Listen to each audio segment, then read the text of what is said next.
introduction. Now we will go to a session in which we will, you will see the work done by a group of intrepiders, I would say, really in terms of the focus of this work. But I'd like to say that some few words. So first of all, actually, this part and this group and the training experience that we had was exploring, I would say, a territory that from a disciplinary perspective, people that is anchored in their discipline, normally you should not have the authority, maybe also the ambition to do, which is how to cope with the future and how to cope with uncertainty, how to cope with ambiguity, how to cope of many things that cannot be predicted based on the knowledge that you have as a background, but also based on methods, tools, approaches that you need to experiment, because it's something that cannot be done without a method, actually. When you try to do without a method, you lose authority and you lose actually the capacity of developing something. So what we are now to tell in this session, it was a journey of schools in which we did an experience of that. And we had the conclusion that I really don't know if the INTREPID TU Hub means actually T and U in the sense that will be more clear at the end of the session, because it's not clear at the beginning what does T and U means. But just before giving the floor to Marta to start, I would like just to tell you that I forgot another defect that I have as a chairman. I'm a little dyslexic. So if you see the future of university topic that we had to deal with, is a perfect example of what I mean when what we can mean with ambiguity. Future of university evokes a process in the mind. University is here, and you think to the future of the university. But if you are dyslexic and you do the university of the future, the contrary, you think at what the university will be in the future. So it's a final outcome view, a scenario of what the university of the future will be. So there was already this kind of ambiguity playing in thinking to the future of university as a concept, because it was about the process of something that is today here, about how it will change, or it was about the scenario of the university that you decide in the future. And that was a playing that was continuously behind our process. And I think it was also powerful because the ambiguity is at the basis of searching for a clearer understanding, and so creation of new things. So I hope that actually that was at least our feeling of our experience. And Marta, if you want to come and invite all the participants to this section.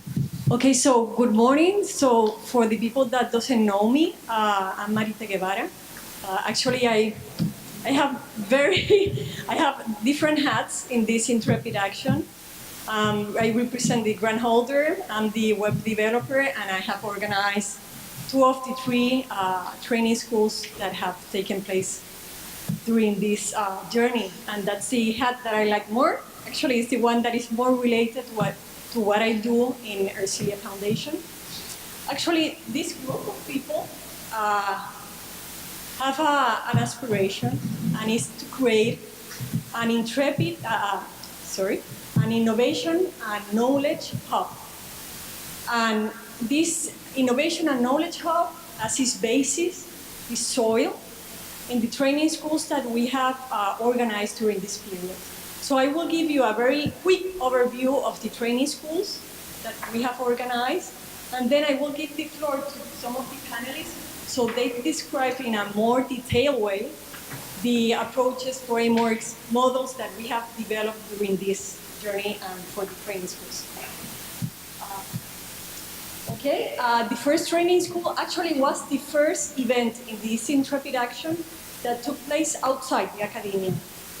Actually, we were really lucky, and I'm very grateful that the CCB host us, but also they include our training school as part of their program.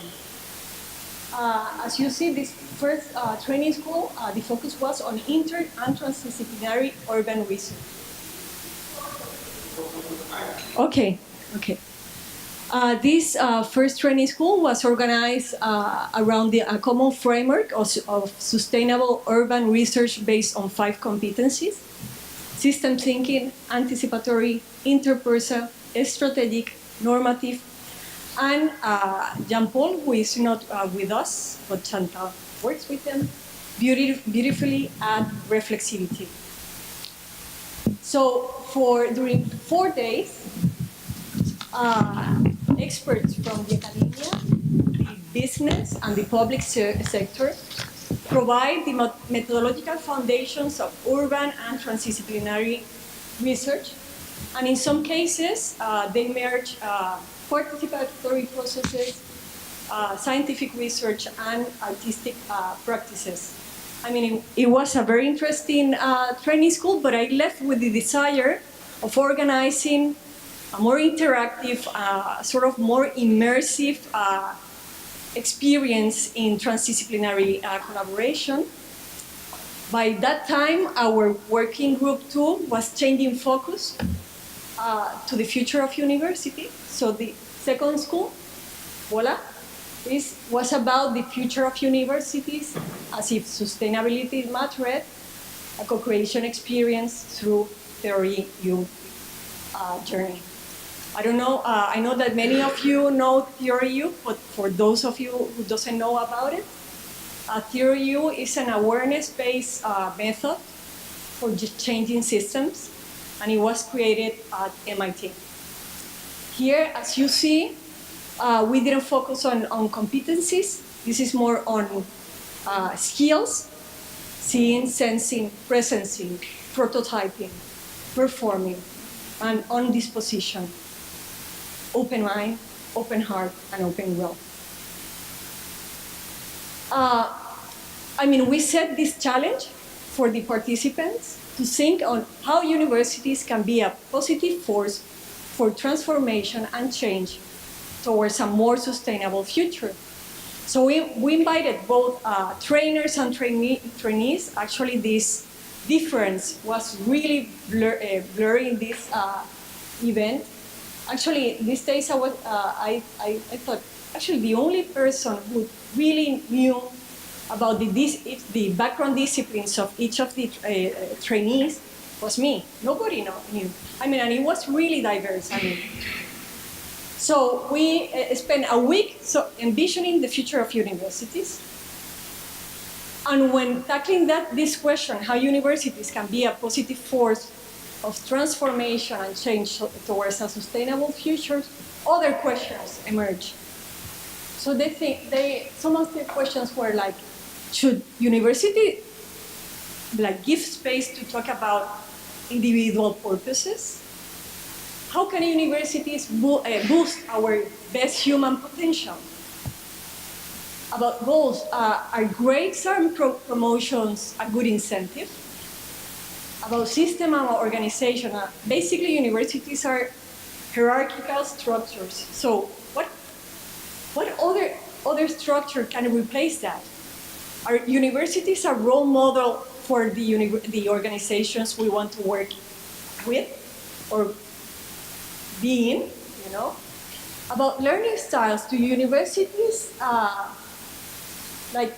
provide different learning styles? Do they know that not all students learn in the same way? How about using more active learning approaches and different, like learning by doing, place-based learning? And then about context specificity, how can a university provide the best context to enable learning, knowledge sharing, co-production of knowledge, transdisciplinarity? How can universities be more porous and open to society? Then we had a third training school. It was called Transdisciplinarity Maite Dugu. Actually, this training school was organized by EUS Campus. Igor is the director. And in this training school, we addressed different dimensions that can shape the future of universities, as co-creation, co-production of knowledge, transdisciplinarity, openness. And Igor really made a beautiful summary of all the main ideas that had emerged during training schools, workshops, focused on the future of universities. But now I will give, do some questions to my panelists. I mean, here in this panel, Carlo, he has been part of the three training schools. And in the first training school, he was the system anticipatory trainer. And actually, in the second school, he introduced us to another method called 3 horizons.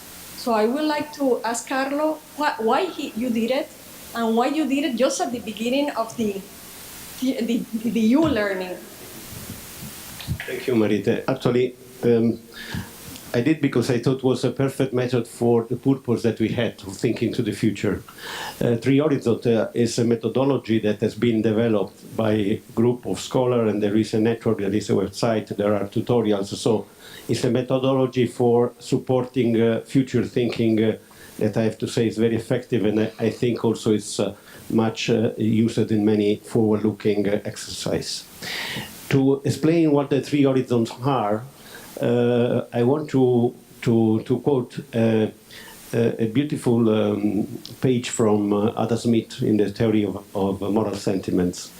He was looking at his window in Edinburgh. At the time, he could see the countryside. And to explain the perspective of the future of human beings, he said from a window you can see the land, the hill just in the vicinity of your home.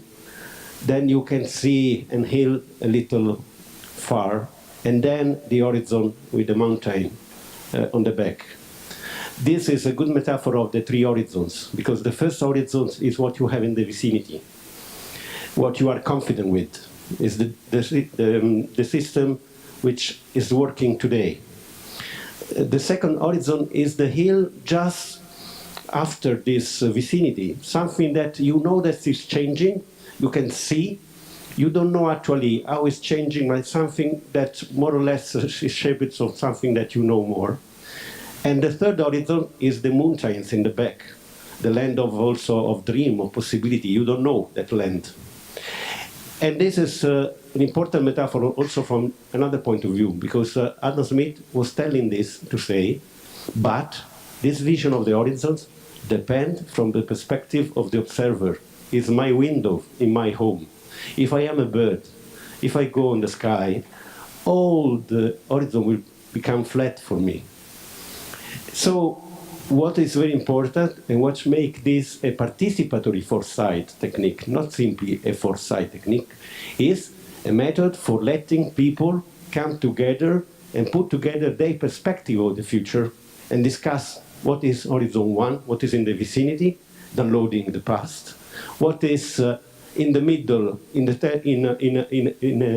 a land where we can change something, and what is far, the land where we want to go in the future, which could be a continuation of the present.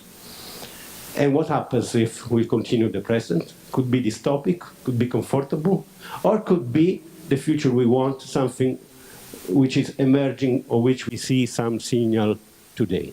This is the substance of the technique that was shown in a slide.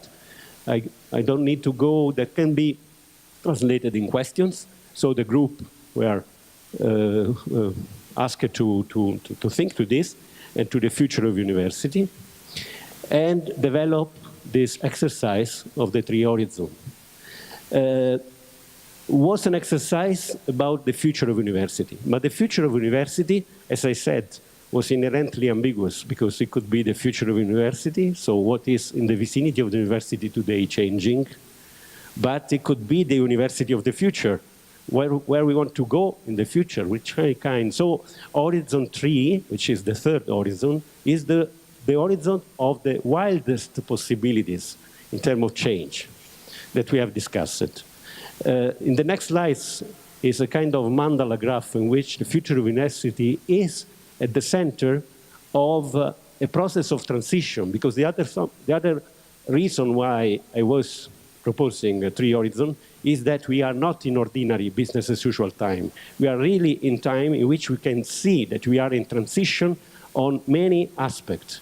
And this is a kind at the end of, I say, mandala graph, because there are 4 transitions put together that you really cannot disentangle, as it is the characteristic of the mandala draws. You cannot disentangle single aspects, are all connected. So we have an energy transition, which means the decarbonization. At the beginning, Olivia showed the image of Greta, so we are speaking about the climate change. We have the digital transition in the way the technology, the work, the production is going to change. We have a societal lifestyle transition in the way in which we consume, and there is a governance transition at the global level, because in terms of policy we have the transition in the way of governing. This is the broad picture of transitions. The future of university is in the core in this graph, because is the place where human and next generations and old generations meet to think, to educate themselves, to think to the future. So in that sense, we see that as pertinent. This is a mandala graph also because there are elements that are interconnected. Horizon 3 and Horizon 1 vision. You don't have one vision of the future. You can have different possibility. In the next graph, and last one, this is the results of the exercise at the end that was done in Barcelona by the group, thinking to the future of university, and the characteristics of Horizon 1 versus Horizon 3 university. We don't have the time to enter in the detail, but many of the characteristics of continuing as usual and shifting to a new paradigm are something that we have been evoked in the presentation from Olivia in our discussion, so I don't go in the details for that. Thank you, Carlo. Now my next question is to Valerie and Isabel. They are our Theory U experts. And from my experience with Theory U and the second training school, I can say that Theory U in some way makes system thinking, design thinking, and innovation. But it takes us to another different kind of innovation. It's not about the what, about the thing that will make that change, or the how, the processes or the tools that will take us to that change. It takes us to a different dimension. I mean, it takes us deeper, even beyond. Valerie, Isabel, can you explain us a little bit more how Theory U take us to be deeper, even like enabling a transformative change? I just will stress that this competence that Olivia referred to, the self-awareness competence, is the one that Theory U starts with. But I allow. Okay, for those who don't know the U theory in more profound way, it's, as she said, an awareness-based training, which includes, the mental, the body, and the emotional part. And there's one thing that is really interesting is that we humans, we are really trained to learn, and we are really good in learning, which is the good news. But the bad news is that from the beginning on, when we were nomads, the learning was all the time that we were related to ourselves and to our surrounding and to our social fields. But this changed when we settled down because we started to have habits. And habits, the more you train them, they bring you to behavior. And behavior brings you to something really fixed and something really predictable, which you were saying before, that when it's predictable, it means that algorithm in internet can really say what we want and what we need because we don't decide anymore. Somebody else decides for us. So about behavior, the U theory gives you a process of learning which gives you clarity, which means if I look around, what is the real problem around? If we think about, for example, recycling, during years we've been trained, first, you have to divide the things in different containers and you have to look at them and then you put it there. But we are already on a way where we should even avoid this, but we're still on insisting on our behavior, which was trained of saying this is what we have to do. So it's really, it's like it makes us fix and it doesn't bring us to the next step. So the thing is, the question with it, how can we approach then the next step, having attention on these things? And if we look, for example, starting with ourselves and saying, how can we be strong? If I give you an example, I'm German, okay? So everybody, when I say I'm German, everybody says, oh yeah, now we know how to treat with you because you're German. And I say, yeah, because if I'm German, I'm having my own story about how I behave, what is my behavior, and everybody understands what it means. But imagine I'm saying, well, I would love to go to live in Lisboa. It's a great town. People are really nice. You eat really well. The weather's nice. But then I go and live to Lisboa, but I go with my German mindset. What does this mean? That I always compare of what I find here with what I know. So this means that I'm not able to adapt to something new because I'm all the time not having my learning process, but I'm always with one step back into what I know and not with what is going on where I live. And this means for ourselves, it doesn't make us strong. It just makes us all the time bringing our story in the next step we're going to. And what does this mean to our relationship? I'm not adapting to where I'm living. And it means also to our relationships that I'm not seeing the person before, because if I'm talking about you're Portuguese and I'm German, we're all the time talking about our codex. So the U theory gives us really a tool of not only having a self-assessment, but also having the assessment of where I'm living and what I want with this, but also taking responsibility with others. Because if I'm talking about I'm German, I'm telling you what Portuguese should do, and you telling me to German what I should do, it doesn't give us a really communication. We don't get together. So the U theory is just opening up a process where you get into a social field, you perceive the social field and the people you have got around, and it gives you the possibility to choose from which place are you talking, which gives me the opportunity to learn how people live here and how do I integrate what I'm learning new into my way of acting, into my way of talking with people, and this is what we call transformation. So I give back to Isabel, who will give us an example.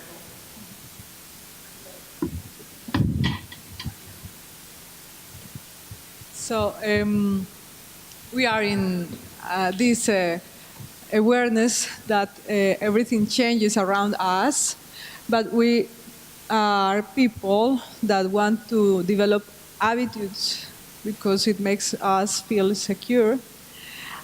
So rigidity starts. And if we are going to build capacity to change or transform outside, we first should start transforming ourselves. So there are some key points, and the main issue with Theory U is how to build this capacity of transforming outside, but together. But it's important to go back to ourselves and explore with this self-awareness competency how it works. Now, we want to share the opportunity with you to experience that. So I ask you to find a piece of paper. Yes, everyone has one. This is a 2-minute activity. First part of this activity, paper at hand. Do you have it? Everyone has it. Okay. 30 seconds to build a figure with it. Please connect with a figure. Connect with your 8-year-old child inside and build a figure, a box, a heart, a bird. This is origami or papyroflexia also name. And it's counting. Who is the timekeeper? Thank you. And while you are folding the paper, also invite this metacognition. What are my judgments? I am deciding to follow this play. I will end up with something. Do I feel competent or not competent in face of this challenge they are posing to me? You just listen to your inner dialogue and your inner sense of capability. And how the hand follow the intention of building a beautiful figure. And if you have success doing that, you can also decide to not fold the paper and just let it let you find it, because it's also a matter of enacting liberty, freedom. Okay, 30 seconds. Stop. Hands up. Find a person near you, to the right, to the left, and offer the figure to this person, please. And we are going to work by couples. So find a couple, a partner, and offer it. Exchange the figures. Okay, please exchange the figures. This is a 10-second moment. Done. Figures exchange. So you have now at hand the figure of your partner. Okay. Yes, this was the moment to exchange figures. Okay. Offering attitude, please, because it's your creation. Are you aware? Please be aware that you have just, silence please, thank you. You have just created something. It was born from inside. So this attitude of offering is like a ritual. And also you receive the partner's creation. So this is like a sacred moment. Now, last part of this activity, always with self-awareness of what happened with us. Please join together with your partner and build a common figure, a unique figure, starting with the two of the figures. That will imply that you have to unfold, to mix, to destroy. You have 30 seconds. You can unfold it, you can leave it, but just bring something new in between of you.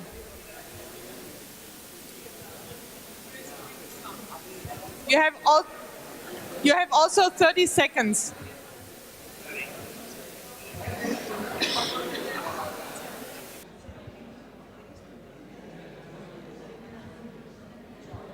Okay, do we have our creations? Okay, can we name it? Can you agree with a name? Yes. One word. Or two, or it's a name. A sentence. Okay. Keep it with yourselves as an evidence of the co-creation process you have just experienced. This is like a threshold crossing from individuality to collaboration. You have to allow yourself to be transformed in order to be able to build something with someone. So this is the key. We have experienced the key of this transformation and building capacity. I want to just share the findings during our journey, facilitating theory, you being able to mixing it with the three horizons and design thinking, and what has brought us here is that the first and most important thing for us was courage to face an unknown learning and trust the process. If you have to keep something, I will invite you to embrace the unknown. Naming things, it's important to help them change. But if you name it and you want to connect with our future reality and you don't know what shape will it take, and you have to support, to endure, to be free of fear of this uncertainty, because there will be uncertainty. And it's important to embrace it and to be conscious that it's part of the process. And we have experienced it, we as a group. So finally, if you want to contribute, if we want to contribute shaping the future of university, maybe an invitation is to start embodying it. And if we want to see more collaboration in the future, why if we are collaboration incarnated? And this means openness to be transformed, to collaborate in this transition. That's all. Thank you, Valerie and Isabel, and everybody for the participation. Later on, yes. Yes. Okay, my next question goes to Igor. I mean, in Donostia, we addressed the different dimensions that we thought would shape the future of universities. As I told you, co-creation, transdisciplinarity, more openness. But in our last workshop in Rome, we start discussing about the need to cultivate innovation, more responsible innovation strategies and practices. And my question to Igor is if you think that can also shape the future of university. Thank you, Maite. Well, I need someone to pass the slides because I only have 2 hands and I need to read my notes. Okay, so yes, there are many factors shaping the future of universities, and one of the most relevant ones is, as you said, Maite, responsible research and innovation strategy and practice, or putting in other words, how universities can take responsible research and innovation and also responsible teaching, as a guiding principle and animating force for the deployment of the mission. Let me say a few words about universities and responsibility, and then I will introduce this UT model. Okay, sorry. So universities are very long-standing institutions for about 1,000 years, dealing with knowledge. Knowledge creation, knowledge transmission, knowledge dissemination, and more recently, knowledge valorization through different ways. Okay, so for many centuries, universities have functioned as a sort of temples of knowledge, with a deep sense of themselves, and with clear boundaries between the academy and society. And nowadays, universities, please can you pass the slide, are subject to contradictory tendencies, global competition and rankings, alignment with business, innovation, supply chains, generating the talent needed by employers, responding to the regional needs. All of them are tension themes that probably are consuming too much energy of both institutions and the individuals within. So we get lost in a permanent conflict of interest, and somehow in between those tendencies we usually forget that we, yes Olivia, we, universities are part of the problem of our current world situation. In fact, we are adding momentum to the disaster. We usually also assume that it is not of our concern what happens with the knowledge we generate. It is not of our concern what the people we educate and train do after they leave university, or that it is not of our concern how society manages the knowledge we disseminate and transfer. So we function as if we were not part of the problem. We tend to think it is out there, outside the walls of the pristine academic environment. So most probably, if we continue moving forward in this direction without further questioning, we will probably actualize Yuval Noah Harari's prophecy of dataism that appears in his famous book Homo Deus. Dataism condenses reality and history into data and algorithms. It claims that everything that exists is either data or a data processing system. I think it is a very reductionist vision, but not an impossible scenario in which we humans at some point will be eventually overtaken by artificial intelligence. So my question is, will the Anthropocene lead to the Datacene? Is this the sustainable and desirable future that we want both individually and collectively? So let's take a step backwards. And this is very much related to something that Olivia said before. The universities as a place for question and expose, because responsible teaching, research and innovation is precisely about this. It is about permanently questioning our core activity in the light of wider context. It is about thinking, sensing and acting from a larger perspective than that of the different silos, the academia, the industry, the governments, being not only empathic but also inclusive in order to tackle the following questions that you can see in the slides, and I won't read it then. So, I mean, there are many questions about the knowledge that we generate, who generates the knowledge, how many resources, why do we generate it. So, responsibility in the academic context is a maximum inclusiveness approach to the core missions of universities, from the planning to the organizing, to the execution, and eventually to the delivery. So it is not only about being transparent and accountable, but through knowledge creation, transmission, and dissemination, it is about enabling the emergence of a sustainable future, an ethically acceptable and sound future, as well as a socially desirable future for individuals and collectives all together. So we were discussing about all this in the mentioned Rome meeting last January and afterwards, starting the development of a model, we call it the UT model by now, to cultivate responsible innovation strategies into universities. So what is this model about? Well, we came up with, I think, a powerful idea that it is stated like there is not impactful, sustainable transition without transformation. Please let me explain this.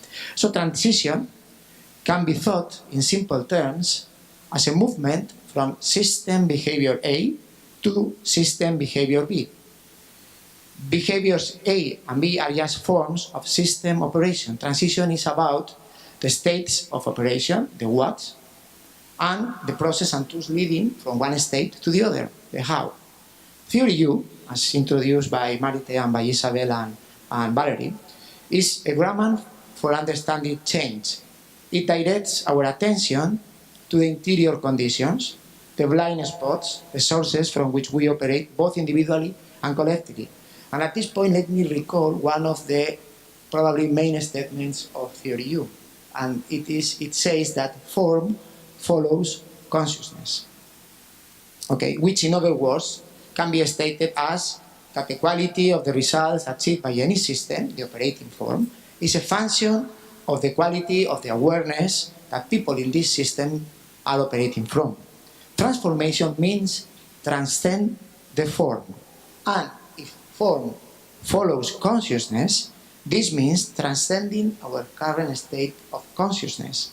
So this means a shift in the level of awareness from which we operate. In this way, Theory U goes beyond, or better, it goes deeper, as you said, and before, because it dives into the sources from which individuals and institutions are operating from. identifying the blind spots, the individual and community perceptions, that is the narratives, the belief codes, that is the values, the hidden thought patterns, the overtime glued assumptions. Transformation involves a real change in the blind patterns of thought, feeling and action, a radical change. And I use the word radical because the etymology of radical means roots. In this sense, a transition transformation is a process of change in the who, in the inner source, that simultaneously and synchronously brings about new whats and hows, new systems behavior. In short, sustainable transitions are interlinked with internal and multi-scale transformation. And we can depict this process of transition transformation as shown in the bottom of this slide, as a movement composed of a linear motion and a circular motion. The linear motion of the system from a given point to another is the transition component, whereas the circular revolving motion of the system in itself is the transformation component. The result is a curve known as a cycloid, which resembles very much a U when drawn upside down, as you can see in the picture. So therefore, the U depicts a transition transformation motion, and here lies the link between the U and the T's. And we have enriched this idea with a set of different T's describing the key dimensions of this transition transformation process that can be correlated with the change process as displayed by theory U. The different T's refer to those different dimensions of the process, as you can see in this slide. I won't go through all of them because I don't have time, but I can say that apart from the transition transformation that are the outer and the inner dimensions, we have the deepening dimension, which can be transcending the past, suspending judgments, ideas, preconceptions, and letting go of them all to see and sense with fresh eyes. Yes, the awareness dimension, which is the T for touching down, connecting our beings to the whole system being, enabling us thinking from the whole, sensing the whole, and acting from the whole, breathing all possible scales of actions, individual, local, regional, national. Then we have the opening dimension, the T for taking action into the future, testing new emergent possibilities and crystallizing new ways of operation. So please pass, because you can see in this final slide how all these T's are interlinked to each other and with the theory U journey framework. We have two very important T's. T for time, which is the flowing dimension, the time scale, the time frame, and above all, the timing of the transition transformation process. How to bridge the short term with the long term, with the medium term. Finally, the T for telling, which is the expression dimension. It is not about documenting and accumulating data, but about the narrative of the process, of how we communicate knowledge and stories that moves our heads, but also our hearts, and that, and also our will to work in a very different way. So, telling, enabling impactful teaching learning experiences. And we have a very nice example with this graphic recording as a way of telling and recording the process in which we are involved. So, this is just the draft of the UT model. I will not go into more detail because this is a model under construction, and with this I finish my intervention. Thank you.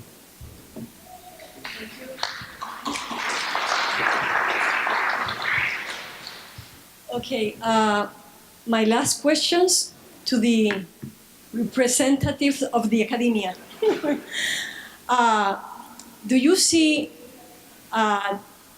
this knowledge and innovation hub using approaches, frameworks, models as the ones presented by this panel, providing universities and other learning spaces with capacity building for societal transformation? Yeah? Yeah? I have prepared something to tell you. It's about, I'd like to, Igor and Olivia have very well illustrated the tensions, conflicts, and the limitations of our universities today. And we are definitely part of the problem, as we all, I think we all know, and we need to have courage to assume it. and to engage in this transformation. And we need to have the courage to consciously decenter academy and unlearn our ways of teaching, doing research and collaborating with non-academics, empowering them while maintaining our civic capacities. In this process of transformation, we need to have the courage to let go of status quo and give space to new actors to come into the scene and increase the diversity needed for creativity, needed for transformation, and diversity in age, racial, ethnical, geographical. We need to have the courage to see the naked king and that the diplomas we are awarding are for the most part gaining time while we are rearranging the chairs in a sinking Titanic. No one is happy with them, but we are not having the courage to let them go. We are still holding ourselves to old systems and awarding PhDs, Masters, and BAs that do not make any sense and only keep on reproducing old-fashioned or decrepit systems of teaching to students that are not anymore interested in learning what we teach and do not see value in what we teach, but need or want to get a diploma as a last resource to survive in a society that has no place for them anymore and does not see or welcome them as whole individuals.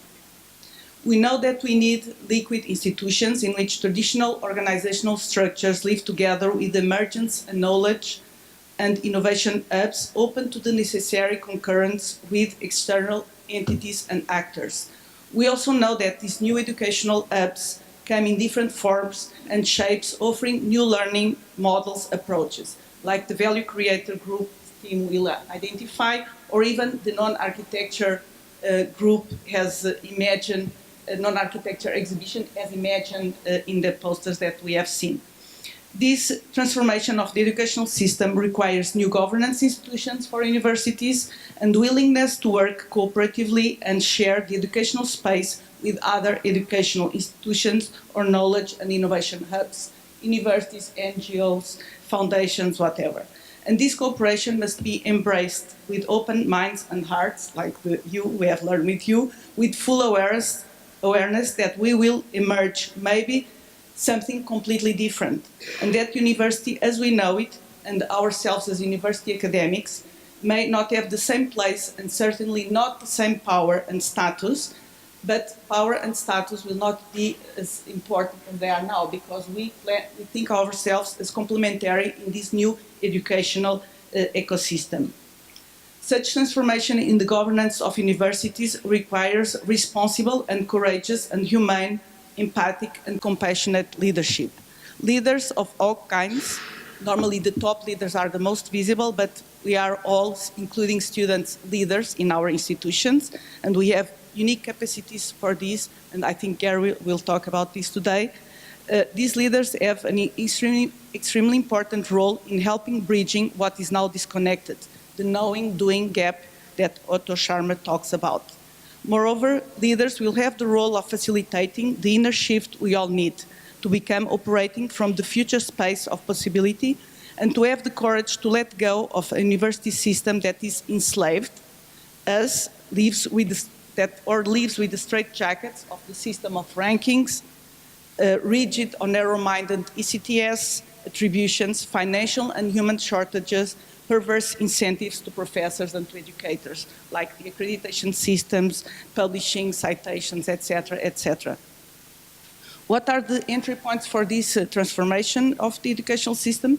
There are many examples, and I think the Value Creators platform is showing us a few of them, and of course they are still in the periphery, but they may gain visibility and critical mass if we start showing them. And what we know is that this group that has just talked here, and we are all here, that we have had our struggles, but it's very sure for us that we want to engage in this transformation. And we'll be starting doing it tomorrow. And we don't know exactly how we will go about it because it's a huge challenge, but we know that we'll be taking some baby steps towards this. They may be courses, they may be summer schools, winter schools, whatever. We know that we'll be applying the UT model that Igor has just showed, and we know that we do not want to lose the Horizon 3 that Carlo has just talked about too. Thank you, Marta. panel? No? Yep. Maybe there's one thing, as Marta just said, we've had very many intense discussions. One of the themes that keeps reoccurring is this idea of societal transformation being collective. So it's a collective societal transformation. And the ideas that feed into that is that it's not about the individual, and it's this idea that I think many of you will know Donna Haraway and her latest book, Staying with the Trouble, where she says, our mythology is about heroes. It's about the individual going out there and doing a thing, whether they're male or female, and conquering and succeeding and getting the girl or the trophy or whatever it is. And that if we really want to shift from this individual perspective to the collective, then we need to write new stories, new mythologies, new creations in that way, which are somehow collective. And this is something that, is an ongoing topic in this work. And I think one of the influences is also process philosophy and, of course, U theory, which has and speaks very clearly to the collective awareness, and that the event, that we do whatever the event demands. Today, we are thinking about the future. We are creating for the future. Okay, so that's the energy that we're drawing on when we're bringing down. It's not about who stood here and presented and who appears in the pictures. So that we really want to work with this energy and take that forward.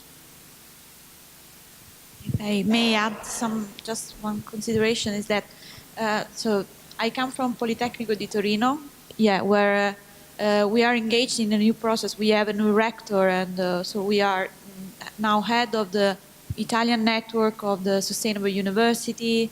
We are head of the task force of innovation of the Polytechnic University in Europe.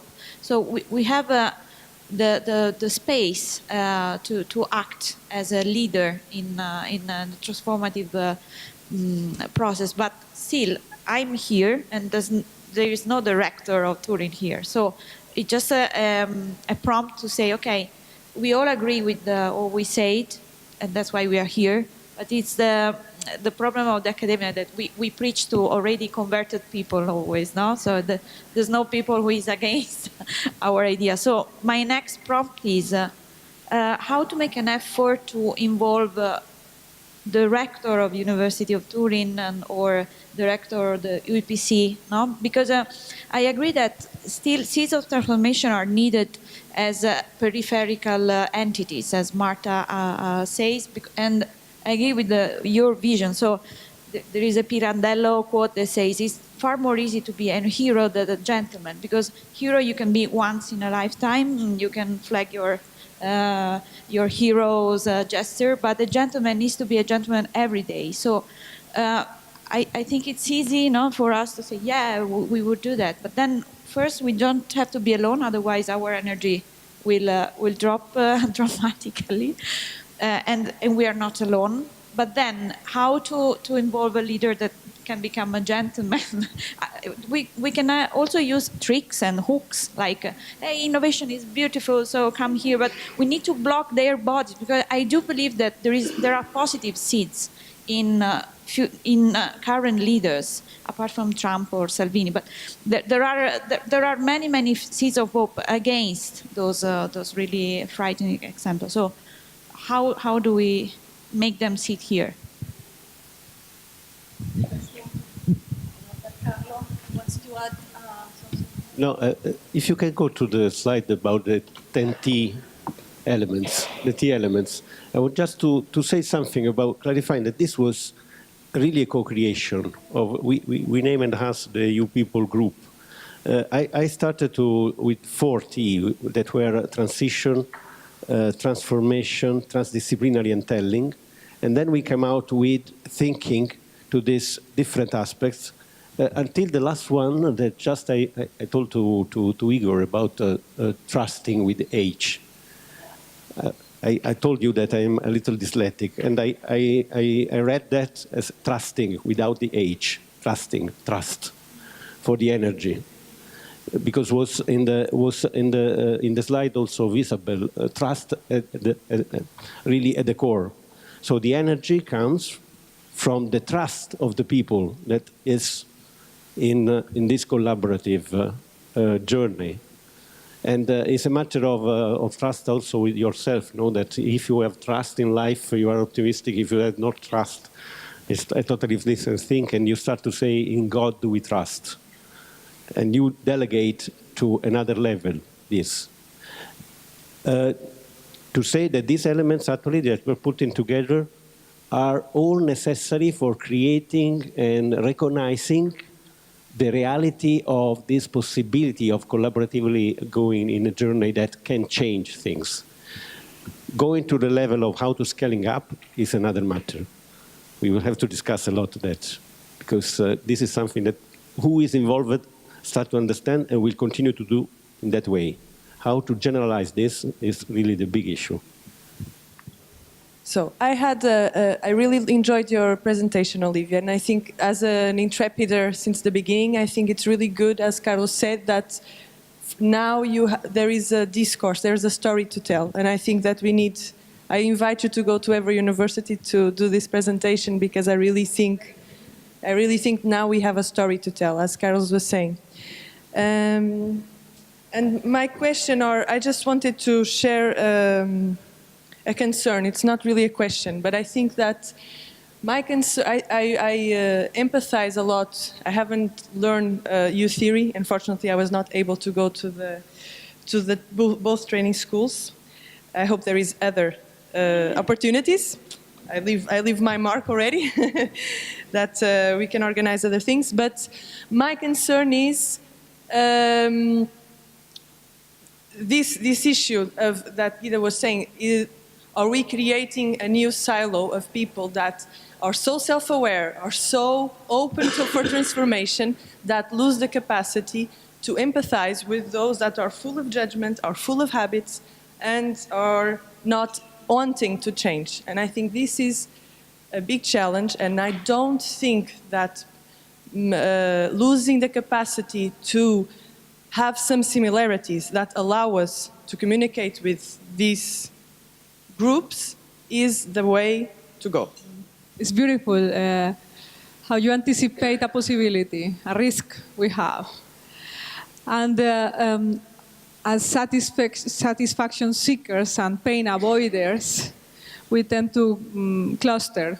And one thing that is key to this capacity building in collaboration is compassion. So even though there are people full of judgment or that doesn't want to be open to innovation processes because they avoid the pain that the maybe uncertainty will bring, each one of us can relate to a moment in which we were in that same point. And we are responsible of building bridges with those people. So we cannot avoid them also. He's too judgmental or he is close and not offering the invitations, because we were saved once when we were offered that invitation. So, well, it's, maybe extreme words will explain. Yes. I think the compassion is where it lies, because my experience of being in university for quite a few years is some people just can't be sociable in a way. You know, they just can't. They're wired in a different way, and that's partly why they're academics, you know.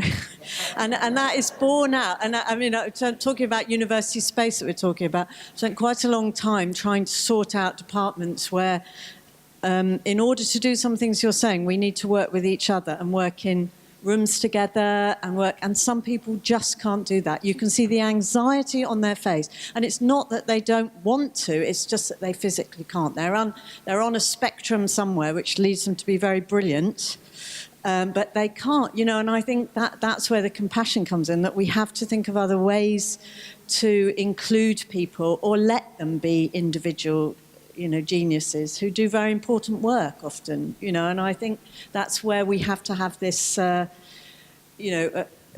many ways of doing things, because they need their individual offices without any vision panel that people can see them. I'm Gary Jacobs. I just wanted to comment on this wonderful point. I'm sorry, you don't know your name, Elena. This wonderful discussion, which is so important. And just one comment. Maybe I can identify with your question fully and how important it is.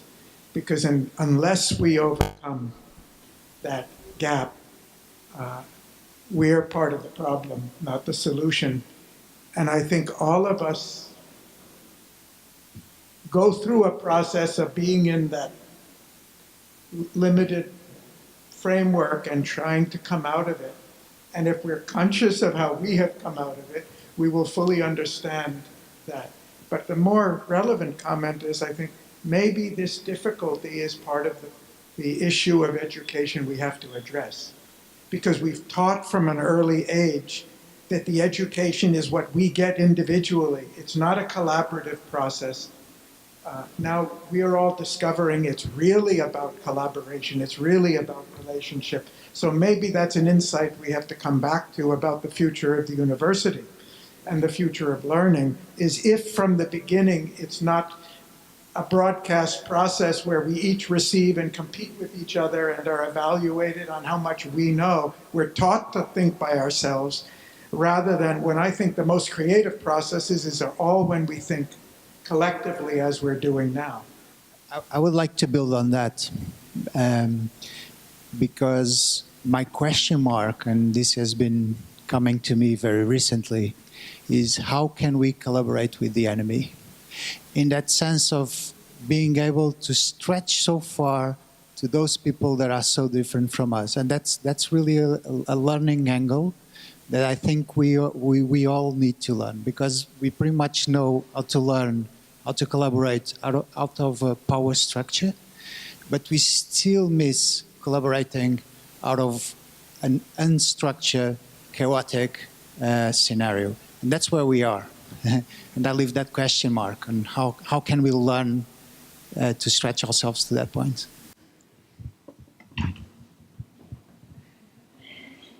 Yes, well, I think by not considering them the enemy first, and to really see what is the truth of them, and to learn from that as well, because there is, in any truth and any perspective, there is something good, I think. So that's, yeah, my answer. I just wanted to add to this question of the early education problem, because somehow, I mean, I just came today, but I followed a bit INTREPID project. And obviously the question of future of universities is fundamental, but somehow I find it isolated from the whole system. And if we don't invest in obviously this is already a big challenge, universities. But the problem is the whole system itself, because we know that until 10 years old is when cognitive processes and the brain is more elastic.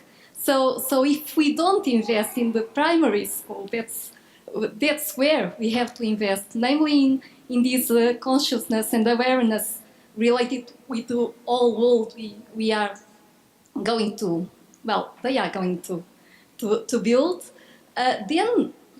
Then the top is not enough. It's definitely not enough. So the question is to you, how to face this bigger challenge? There's to convince not only our directors that universities have to change, but to go to policy makers from the beginning, from the start, in order to build a whole new system. Because, well, certain countries are already trying to do it, like Finland now, you know.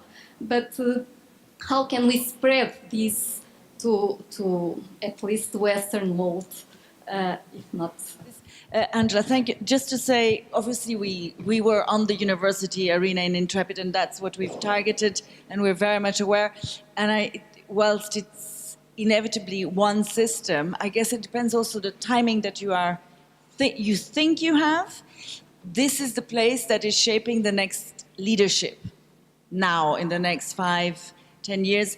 And there are a lot of people who say we don't have much more than that to shift the balance of certain systems. So maybe this is the most urgent in that sense. It's certainly not the most strategic, but the truth is Education for Sustainable Development, to just quote one agenda, has been trying and has made very slow progress. So we need to address all of them, which is in fact what you're saying. You're not saying don't go for the universities, but yeah, thank you. Just to finish, I would just say thank you. I mean, you have heard about our intentions, aspirations to build this knowledge and innovation hub. All your comments, I mean, they are like a gift to us because we will build on that. And I mean, if you have any idea, I mean, let's talk during the coffee break and let's go.